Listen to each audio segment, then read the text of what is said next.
Hello, everybody. Thank you for joining me in this video. As many of you know, something that happened recently in the most recent patch is the introduction of modifiers. The Rivals 2 devs have added kind of a number of modifiers that let you customize like how you want to play the game, or different ways in which you can kind of adjust your experience depending on what you turn on or off in the modifiers. Pretty cool. It's very interesting that they've given us the chance to do this, that they've given us the opportunity to make our own rule sets and to change the game in a way that fits kind of the way that you want to play it. And in honor of this, I'm not going to be making a video today about a conversation about floor hugging itself, although I know that is controversial to some degree. What I did want to do is introduce what I am calling Project Nurse, which... Before you get on me, I know it's a corny name, okay? Get off me. But it's the simplest thing, and then people know what I'm talking about. But effectively, I've had access to these modifiers for a little over 2 weeks now, and I've put about 25 hours into playing games with other people, other pro players, other not pro players, experimenting with which of the rules feel the best to play with when combined with each other, trying to make an experience that is as enjoyable as possible. Effectively, what the goal of this is to make Rivals 2 as enjoyable as it can be, using the modifiers. And obviously, this is going to have some degree of bias for like my personal preferences, insofar as what I like in the game or what I like putting in the game, or the kind of gameplay that I think should be rewarded. So, as always, take that with a grain of salt. But with that being said, I'm going to walk you through the rule changes, why they're being made, how they've manifested in the games that I've played. Then I'm going to go over a fun announcement that I have for you guys. And then it's going to transition into match footage between me and notable top 10 Rivals 2 player Sofilo playing on this rule set and how it looks, so that everyone here can get an idea of what top level play might look like under this dual rule set. So let's kind of just get into it. We'll start here. So the first thing is, I haven't changed anything about shields. I think shield on is something that we want to play with. The game is designed around having shields on. And I think if you turn shields off, it takes away a dynamic that at the very least I like, and I feel like is core to my Rivals 2 experience. So keeping shields on.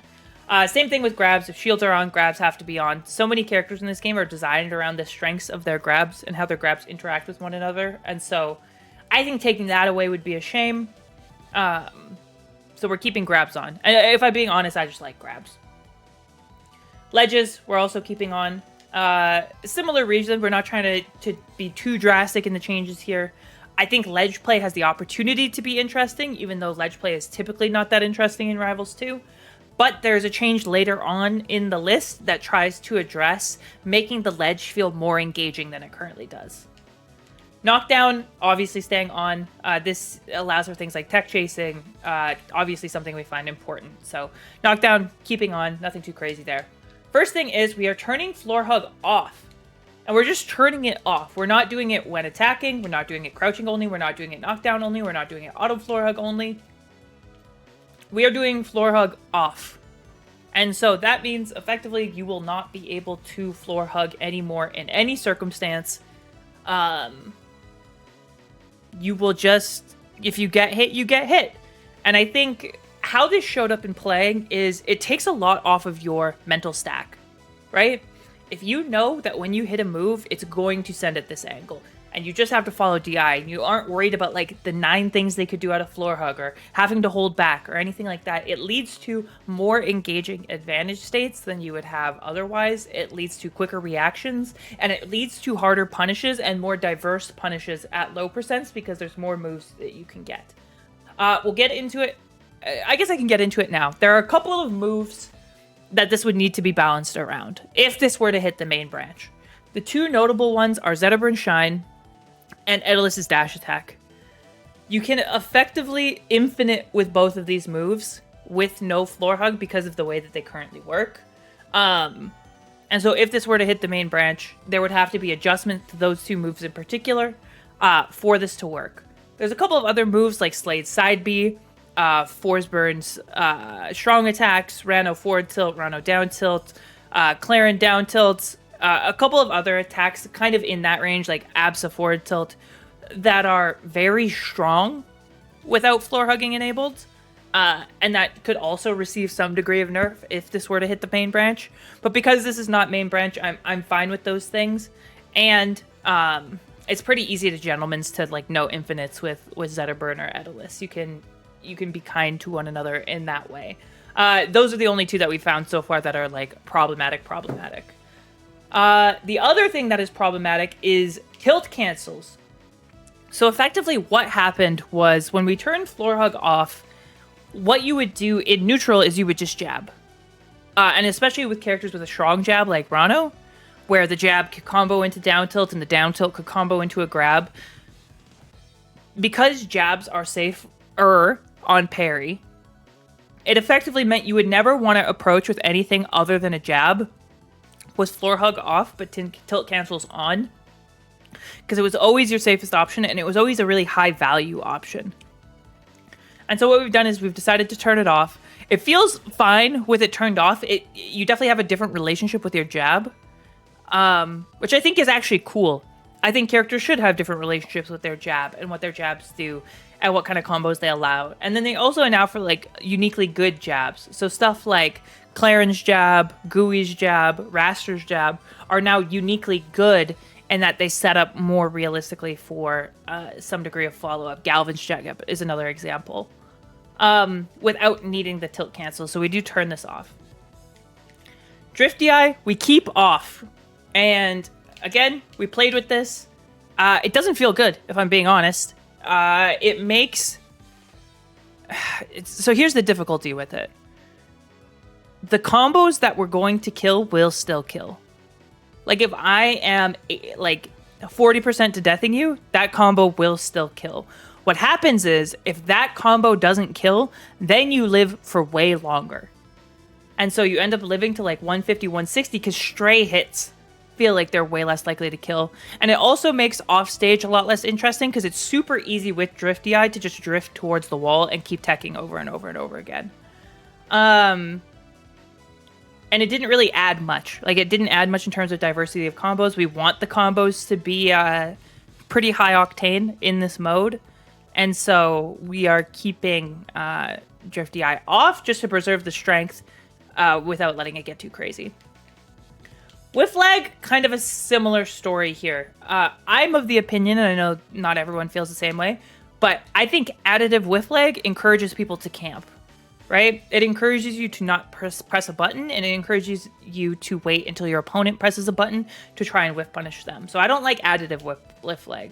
Subtractive whiff lag, I like a little bit better. It rewards you for hitting your opponent instead of not rewarding you for the other way around. I think the issue with subtractive or both is it so drastically changes the balance of the game, even more than no floor hug does. It's impossible to tell and really meaningfully test what comes out of this to make it fair and to make it feel good. And there's a world where this just becomes really stupid. And so combined with having floor hug off, it was kind of pick one or the other. And I think having floor hug off ends up feeling better. Hit falling on, it's nice to have on. Just keep it. Baby dash on, no reason not to have it. Again, just more movement. Quick parry, we turn on. This makes your parry, I believe, frame 2 instead of the regular frame 5. Because there is no floor hugging and because shields have been nerfed, because out of shield has been nerfed, we wanted to make it easier to have some degree of defense. And so adding quick parry allows you to do more aggressive defense in the way that you're approaching. It's more varied defense, and I think quick parry is just an easy and interesting way to make defense feel more engaging than just shielding over and over, especially as your opponent is going to get a lot more reward for hitting you. Quick wave dash is a surprisingly big change. Effectively, what this means is you can act instantly out of a wave dash, which, if you don't know, is pretty crazy. So what this does is it makes spacing moves 10 times fucking easier on every character. You are going to be able to space more consistently. Your movement is going to be more particular. You're going to be locked out less often, which just feels good to play with, right? It feels like you have extra freedom, extra ways to move around. Your spacing is going to be consistent more often. You're going to get punished less often. What happened? You're going to get punished less often. So that's the positive. That's the aggressive side of quick wave dash. Your movement is going to be cleaner. Your spacing is going to be cleaner. It opens up combo routes that weren't necessarily possible before, just because you can act faster. So that feels really good. What it also means is you can act out of shield faster after a wave dash. So you can wave dash grab and actually get the grab to come out on frame 7 or 8 now instead of having to wait till frame 16, which means spacing is also more required and those quick reactions are also more required as well. So again, I think it keeps both people aggressive. And I think the reward for hitting somebody with no floor hug and quick wave dash overwrites the reward that you get for playing in shield. You get a ton of reward for being aggressive in this game mode. And there's another change that really, really supports that. So I'm okay with the trade-off of a little bit of extra defensive prowess. Because again, it just feels good to use. It feels snappy and responsive. Knockback and damage multipliers, hit pause multipliers. We messed around with these a little bit. You could make the shield damage a little bit more than one. The knockback damage and hit pause didn't feel super good to play with. And again, balancing it's a little bit of a nightmare, especially with the amount of changes that we're already making. So we didn't change any of these. If you wanted to, you could probably put this to 1.2 if you wanted to disincentivize shielding even more. That being said, I personally felt like the new changes to shield and the lack of shield regen was enough. But this is something I would be open to revisiting once more people got time with this rule set. Crouch cancel, fine as is. Intangible lead grab, fine as is. This is one of the biggest changes. Preserve legend tangibility, we are turning to off. What this means is that as soon as you jump from ledge or drop from ledge, you instantly lose your legend tangibility. It's a giant change. It's a gigantic change. Because effectively what it means is all of those situations where Zedabrin's at the ledge and he does drop down double jump fireball and it's fully invincible don't work anymore. If you do, for example, a Rano Nair and a Zedabrin tries to do that now, you've now stuffed out their move and their double jump and they have to recover. This drastically changes the dynamic at the ledge. The other thing that it does is it means you can't just drop down invincible refresh your ledge grabs twice. So like with Lorena, you could drop down double jump fast fall and have full invulnerability for about 180 frames, I think it is. At the ledge, fully covering it, not able to be hit because of that legend tangibility. You can't do that anymore either. So effectively what it does is it means if you're going for an edge guard, you can't just hang out on the ledge for the edge guard. You have to go out for an edge guard and put yourself at risk to some degree, which I think is a positive. You don't get those free ledge edge guards. It's still possible to ledge hog people. The timing's a little bit more strict, but you just have to get used to it. And it means that there is legitimate real play at the ledge now, which is not a thing in current Rivals 2. If you look at Rivals 2 at a top level currently, people will play at the ledge, but the amount of leeway you need to give people to account for aerials off the ledge and punishing that, combined with all the other options they have, combined with just like the full ledge invincibility jump that you can do, there's so many ways that being on the ledge doesn't really feel like a bad thing in modern Rivals. And you'll see even people just decide to go to the ledge on respawn, which I don't think should be the case. I think the ledge should be a spot where you are struggling. And so what this does is it means I can stand right on the ledge, and if you want to get me off the ledge, you have to do get up attack. Or you have to roll. You can't just do an attack. You can't just drop down double jump, right? You have to get up attack, you have to roll, you have to neutral get up, you have to jump, and there's some degree of risk associated with all of that, which makes disadvantage way worse. Because no longer can you just drift to the ledge and then get back on for free. It means that if I hit you, now you're actually getting hit because there's no floor hug. My combos are going to be tighter because of quick wave dash. And once you are forced to go to the ledge, I can keep you there. You don't get back for free. I can keep you there until you potentially die. These changes combined make Advantage way fucking stronger, and it incentivizes people to approach and play the game in a way that I think is really, really cool. In a perfect world, I would probably keep anywhere from like 2 to 5 frames of legend tangibility, just for the sake of a little bit of leeway edge guarding. But because it's either on or off, I think off ends up feeling better and serves the purpose of what we're trying to do here better. So that's all of the changes that we make. Just going back through it quickly. Floor hug to off, tilt cancels to off, quick parry to on, quick wave dash to on, and preserve legend tangibility to off. This is a different video game. I'm not kidding. It is not the same game. Different fundamentals are tested, different skills are put on trial, and the way that you approach advantage state and aggression does not look very similar to the main game. And in my opinion, is the most fun way to currently play Rivals 2. And so what we're doing to prove it to you is I encourage you to try this rule set out on your own and either hit me up on Twitter, hit me up on Discord, hit me up on YouTube, hit me up on Twitch. Tell me what you think of the rule set. If you play it with your friends, play it with other people, tell me what you think. Is there anything you would adjust? Anything that you like, don't like?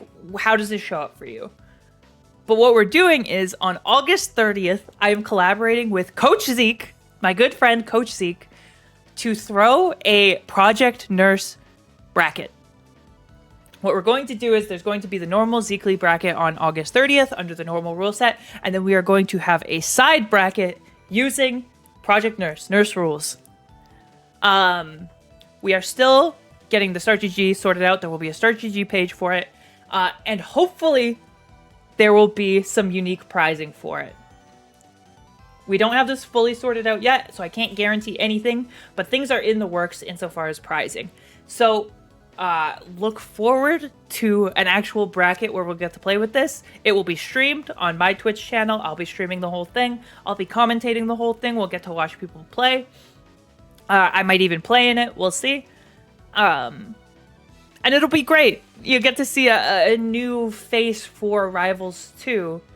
And get to play it in kind of a new light using these modifiers. So it's going to be a very, very fun time. I will post another update once the Start GG goes live, once any prizing is confirmed, anything like that. So keep an eye out on my socials, keep an eye out on YouTube, keep an eye out on Twitch if you're interested in any of that. But yes, the date is August 30th. We are doing a Project Nurse bracket using these rules that you just saw here. So very much look forward to that. Now, that's going to be it for like the discussion portion of the video. Again, feel free to ask questions in the comment. If you have any concerns, anything like that, let me know. Let me know how it feels if you play with it. And what I'm going to do is I'm going to throw you to 3 or 4 games between me and Sofilo playing on this rule set so you can get kind of an idea of what it looks like. Thank you very much, everybody, and I will see you in the next video.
Just kidding.